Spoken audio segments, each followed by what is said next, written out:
Did we just tell us, this is the first time we are seeing you after more than 48 hours. Sorry for, that particular scenario. And we saw you in the morning wishing Kenyans a happy, Shujaa Day through your ex-official account. We saw you also wishing Kenyans a happy Shujaa Day during through your official X account. But we are seeing you for the first time in more than 48 hours. Just tell us about your status. Thank you very much. I think on Thursday I had proceedings in the Senate throughout the morning, and I think we broke at 1 o'clock or so, and I retreated to Harambee House Annex for lunch with my team of lawyers and a few of my senior officials in the office of the Deputy President. And after lunch, we went through my examination in chief in the afternoon, and possible areas of cross-examination by the councils for the National Assembly and by the senators themselves. And my team took off for the Senate, and I went through my office to pick my notes. And when I was going to the office is when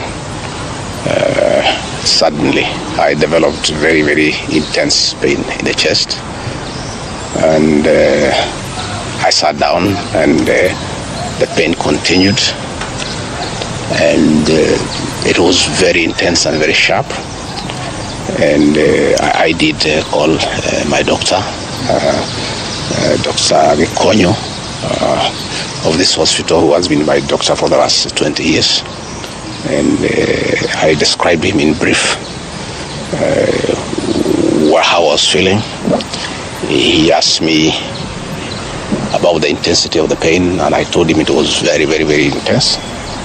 And as we were speaking, I started having shortness of breath, and Dr. Gachagua instructed me to drop everything I was doing and get here to Karen as quickly as possible. He told me what I had described is not a good thing, and I should come here. And I went down through the lift to my car, and they instructed my people to very speedily bring me here. And by the time I was getting here, I was under a lot of pain and shortness of breath. And I found Dr. Gachagua and his team of paramedics were waiting for me, and quickly examined me, and he quickly made a decision that I must be admitted immediately for observation and possible treatment. And in fact, after I stabilized, he did tell me that had I been late for another 20 minutes, we would be telling a different story today. He didn't want to thank Dr. Gachagua and his team of doctors and paramedics and the nurses. They have really taken very good care of me. And he would have wanted me to stay a bit longer for further observation. But I've requested that he allows me to go home, and he thinks I'm quite stable to go home, where he can look after me when from home. In any case, my home is not far away from here, and if there is any problem, I should be able to get back here. But as we speak, I'm okay, a little bit weak, but I feel better. The pain, the intense pain has gone away. What is there is very little pain. It is manageable for a man. A man must be able to withstand some of these small things. that in his assessment I'm out of danger. But when I came in, it was very, very, very severe. And I want to thank the people of Kenya for their prayers. And I'm sorry, many came to see me. I was not able to see them. The doctor could not allow them because I needed a lot of rest. And I was at a very serious observation by a team of doctors and nurses. And therefore, I was not able to receive visitors. And I want to thank those who took their time to come and visit me. Millions of Kenyans who have been praying for me for my quick recovery. I really want to thank them and to say that I will remain forever indebted to them for their concern, for their love, and for wishing me quick recovery. The unfortunate turn of events there during that particular time. Even as you were receiving treatment, a lot was going on in terms of Senate proceedings, the outcome of that. There's also a very active, legal proceedings on the same, resuming on Tuesday. In the wake of all this, even as the doctor has recommended that you have sufficient rest at home, but maybe just tell us, will we be seeing you active? Will you respond to all these issues that are going? We're talking about a parliamentary outcome, also talking about a legal process which is so intense that has even involved a 3-judge bench. What will be your reaction towards all this? I think for now my life comes first, my health comes first. It's unfortunate that when I was here in hospital, my brother and friend, President William Ruto, ordered for the withdrawal of my security from the hospital here. I've been here alone without a single officer looking after me. He ordered the withdrawal of security guards in my rural home in Nyeri, in my private home here in Karen, and all officers who are close to me were disarmed and given warning that they should not be anywhere near me. I didn't know President William Ruto can be that vicious. I am shocked by how vicious a man I helped to be president, a man that I believed in, a man that I was persecuted when supporting him, could be so vicious against me when I'm literally fighting for my life in hospital. How cruel can a man be? As we speak today, the Deputy President of the Republic of Kenya, Gachagua, has no single security officer around him. She's alone.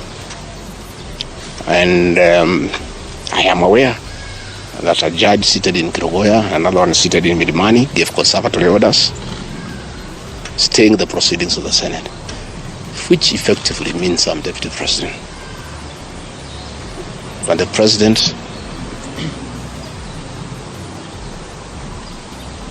in total violation of the court orders, viciously withdrew security around me. Again, to cripple the functions of my office. He ordered through the head of public service, Felix Koskei, that all officers in my office be sent on compulsory leave. Last night, all vehicles assigned to officers who work under me were impounded to cripple the office of the Deputy President. I don't understand this level of viciousness to a man who have been your deputy, who helped you to become president, irrespective of whatever he has done. At his lowest moment in life, when he's literally struggling to stay alive, you unleash such viciousness against him. I bear no grudge against anybody, but I had not seen that in President William Ruto. The man I'm seeing is not the one that I thought that I knew. I know there was concerted effort that I should not go to Kwale for the celebration. Wilson Airport were told that I should not go through Wilson Airport. All owners of helicopters were told that I should not be allowed to use any of them to go to Kwale. I don't understand. But as I say, I want the people of Kenya to know that as I go home today, I have no security. And it's good that they know. And if anything happens to me or my family, President William Ruto must be held to account. We've made many mistakes in life.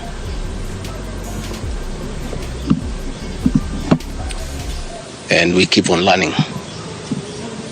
I trusted President William Ruto.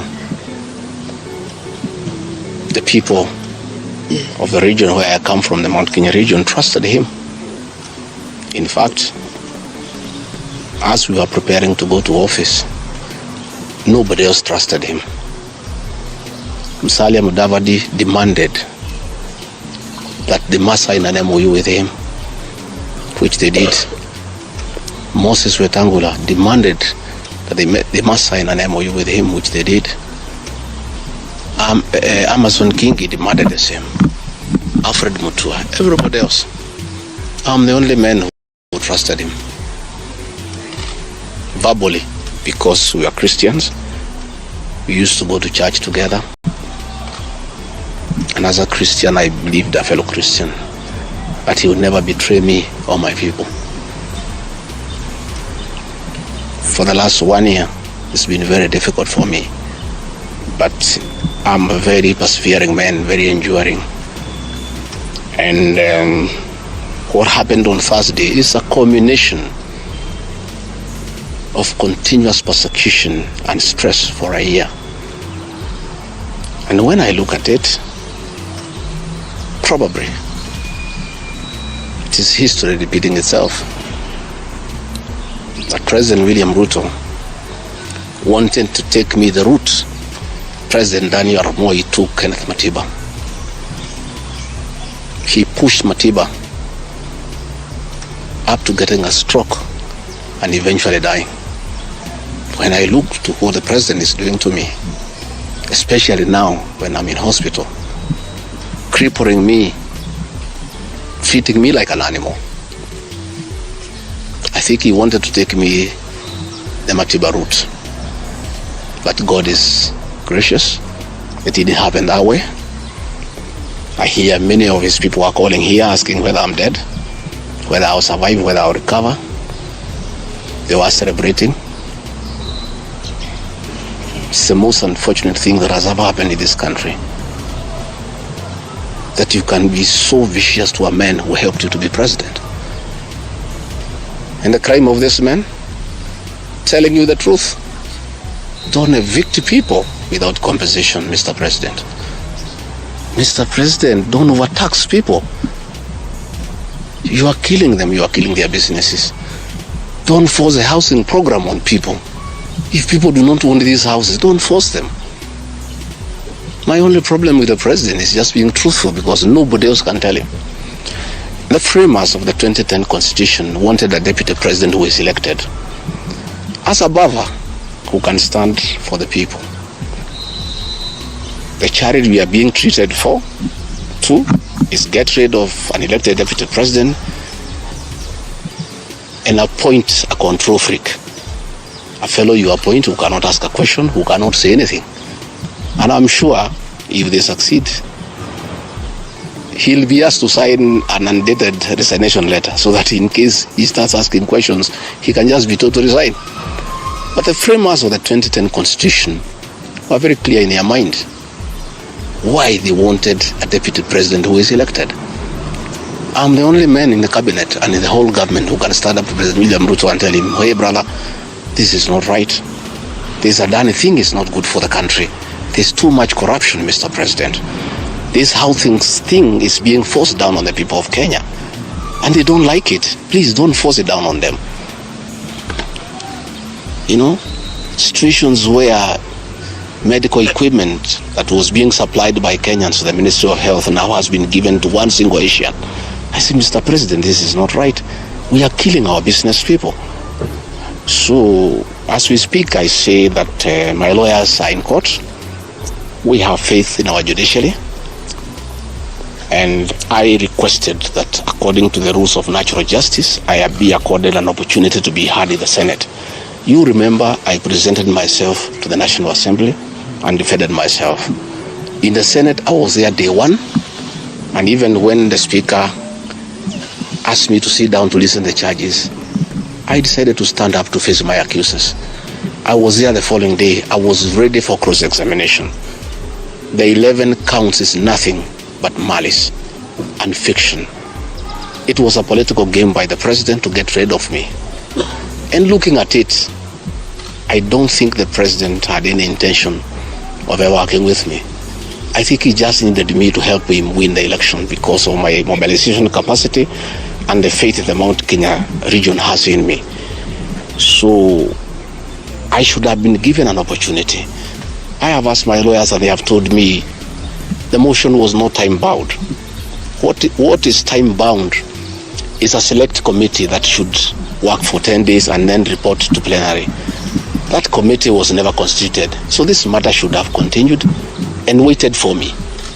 I was ready for cross-examination so that I answer those 11 counts one by one, and I'm sure had I been given that opportunity, I would have persuaded the senators otherwise. I was not given that opportunity. When you look at the speed at which Gachagua is being hounded at office, it's like the story of Simon Makonde. You remember that story? One who died, who was born on Monday and by Sunday was buried. The kind of efficiency that has been exhibited in hounding Gachagua out of office, if this efficiency was being exhibited in the management of the affairs of this country, Kenyans will be very happy. What is the hurry? The framers of the Constitution gave the president 14 days to look for somebody to replace the deputy president. It gave Parliament another 60 days. That's a total of 74 days. Why is a job that was prescribed by the framers of the Constitution to be done within 74 days is being done in half a day? You must ask yourself that question. I think it's being hurried to circumvent justice to avoid the courts of law from interrogating this matter and making a decision. The courts told us they don't want to interfere with the process, to let the parliamentary process get finished and then go to them. We have gone to them now. It's over. The courts will interrogate the process and make a determination. But I ask, let the president obey court orders. Through a court order, Gachagua is deputy president. Why doesn't he have cars? Why doesn't he have security? Why has his office been made dysfunctional? I think it's very important. But finally, I want to tell the people of Kenya that I don't feel safe. And for the first time, let me say that on 30th of August, in Kisumu, undercover security agents entered my room in Kisumu and bagged it. And one of them tried to poison my food. But we detected it and we were able to escape the scheme. I was supposed to be killed through poisoning. On 3rd of September, in Nyeri, another team from the National Intelligence Service came to Nyeri and tried to poison food that was meant for me and Kikuyu Council of Elders. I did report this matter to the National Intelligence Service, and the officers who were assigned to my office, I asked them to leave because I felt I was not safe. After the 2 attempts to assassinate me through food poisoning failed, it is when this impeachment motion was hatched. When my security was withdrawn here, Officers from the National Intelligence Service have been hovering in every room, in every compound here, to an extent that I had to call my wife and my children to come and stay in my room, just in case they get entry to my room or compromise the people who are treating me. So, regarding Gachagua and his family, feel very exposed because these people have tried to kill us before. They have now tried to get us out of office. So I asked President William Ruto, my brother, I helped you to be president. Leave me alone. Leave my children alone. Do whatever you want, but let me live. Let me look after my children. You can do whatever you want with the country, but allow me to live. Because I was there for you when you needed somebody to be there for you. When you were in trouble and you needed a man who could stand with you, I stood with you, with my family. You have paid us in kind by being so cruel and vicious against us. We are simple people. We are a very small family. Let us be. Do whatever you want, but please, Mr. President, I beg you, don't kill us. Don't kill my children. You have caused me enough pain for the last 1 year. Please, leave me alone. Let me be. God will take care of me. I don't have to have security. I don't have to have drivers. I don't have to have cars. Please allow me to have my peace, if nothing else. And remember, I was there for you when you needed a man to be there for you. Let the courts of law uphold and protect our Constitution. I ask the Chief Justice Martha Koome to live true to the fidelity of our Constitution, to make sure that this is a country of the rule of law, to allow the court process to take place and ensure that this process is not nugatory. There are orders asking that Rigathi Gachagua remain in office until this matter is heard and determined. Let it be. Thank you very much. Just at your call, please. I don't want to say.